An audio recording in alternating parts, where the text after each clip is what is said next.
This is Tim from YourSixGaming. Today in this video I'm going to show you how to launch into the troubleshooting mode or the safe mode on your PlayStation 5. So if you are encountering different errors, you can go ahead and resolve those issues. Now the first thing is you want to go ahead and completely turn off your PlayStation. Press the PlayStation button and then go on over to power right here and then select turn off. You don't want to enter rest mode, you want to completely turn it off so you can actually enter the rest mode. Now once we have the PlayStation 5 completely turned off, we want to go to the front of the PlayStation, and then we want to plug in a USB, and then plug in our controller and connect it.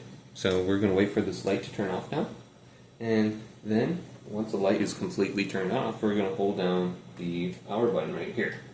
So hold this down, you'll hear one beep, and then you will hear another beep like 5 seconds later, and the PlayStation 5 should then turn on. So I heard the second beep, I can go ahead and let go.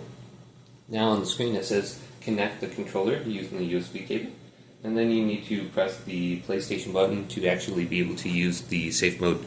So let's scroll up now and we can see on the screen, so it says the word right there.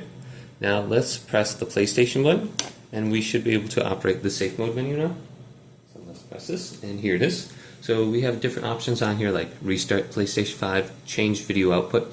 Maybe the resolution is wrong on your TV and it's coming up as a black screen, but when you're in the safe mode menu it's only like 480p I believe.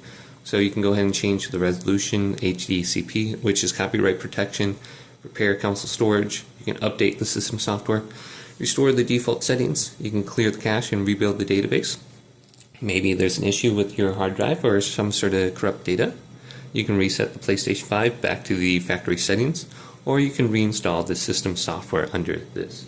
So go ahead and just try one of these settings to see if it helps your issue. If this video did indeed help you out, leave a big thumbs up and subscribe to my channel down below for more tech videos coming up next on YourSixTech.